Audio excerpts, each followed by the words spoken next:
ರಮ್ಮ temple. ಈ ದೇವಸ್ಥಾನಕ್ಕೆ ಹೋದರೆ ಏನೋ ಒಂಥರ ಪಾಸಿಟಿವ್. ಈ ತಾಯಿನ ನೆನೆಸ್ಕೊಂಡಿದ್ದ ಜಾಗನೇ ಇಲ್ಲ, ನೆನೆಸ್ಕೊಂಡವ್ರೇ ಇಲ್ಲ. ಈ ತಾಯಿ ಎಷ್ಟು ನಂಬಿಕೆ ಇಟ್ಟು ಹೋಗಿದ್ದಾರೆ ಜನ ಅಂತಂದರೆ ಆ ಜನನೇ ಸಾಕ್ಷಿ. ಆ ತಾಯಿ ಮೇಲೆ ನಂಬಿಕೆ ಇಟ್ಟು ಕೋಟಿ ಲಕ್ಷ ಜನ ಬರ್ತಾ ಇದ್ದಾರೆ. ಆ ತಾಯಿ ಎಷ್ಟು ಪವರ್ಫುಲ್ ಅಂತಂದರೆ ಇಲ್ಲಿನ ಜನನೇ ಹೇಳುತ್ತೆ ಆ ತಾಯಿ ಎಂಥ ದೇವತೆ ಅಂತ. ನಿಜವಾಗ್ಲೂ ಪಾಸಿಟಿವ್ ವೈಬ್ಸ್ ಇದೆ.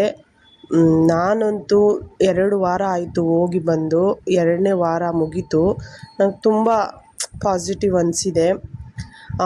ಜನ ನೋಡ್ತಿದ್ರೆ ನನಗೆ ತಾಯಿ ನಿಜವಾಗ್ಲೂ ಇದ್ದಾಳೆ, ಐ ಆಮ್ ಶ್ಯೂರ್.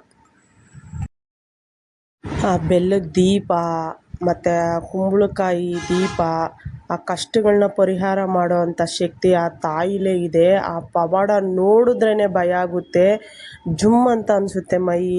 ನಿಜವಾಗ್ಲೂ ಆ ತಾಯಿ ರೂಪ ನೋಡಿದ ತಕ್ಷಣ ಅಲ್ಲಿ ನಿಜವಾಗ್ಲೂ ಪಾಸಿಟಿವ್ ಇದೆ. ಈ ವಿಡಿಯೋ ಮಾಡೋ ಉದ್ದೇಶ ನನಗಿಲ್ಲ. ನನಗೆ ನನ್ನ ನೋವುಗಳು ಮತ್ತು ನನ್ನ ಕಷ್ಟಗಳು ತುಂಬ ಇತ್ತು. ನನಗೆ ಅಲ್ಲಿಗೆ ಹೋದ ತಕ್ಷಣ ನೆಮ್ಮದಿ ಅನ್ನೋ ಸಿಕ್ಕಿದೆ. ಅಷ್ಟು ಅಡಿಕ್ಟ್ ಆಗಿದ್ದೀನಿ ಅಂತ. ನಾನು ನಿಜವಾಗ್ಲೂ ಯಾವ ದೇವ್ರನ್ನೂ ನಂಬ್ತಿರ್ಲಿಲ್ಲ. ಈ ತಾಯಿನ ನಂಬಿ ಹೋಗಿದ್ದಕ್ಕೆ ನಂಗೆ ಒಳ್ಳೇದು ಮಾಡಿದ್ದಾಳೆ. ಮತ್ತು ಅಲ್ಲಿನ ಜನ ಯಾವ ಥರ ಈ ಕಾಯಿ ಕಟ್ತಾರೆ ಅಂದರೆ 9 ವಾರ, ನಿಜವಾಗ್ಲೂ ಅದು ಪಾಸಿಟಿವೇ. ರೂಪನ ನಾನು ನೋಡಿ ಇದೇ ಫಸ್ಟ್ ಟೈಮ್ ಈ ಥರ ನಾನು ನೋಡಿರೋದು. ಭಯಂಕರ ಇದೆ. ಪ್ಲೀಸ್ ಹೋಗಿ ಬಂದಿರೋರಿಗೆಲ್ಲರಿಗೂ ಆ ತಾಯಿ ಒಳ್ಳೇದು ಮಾಡಲಿ.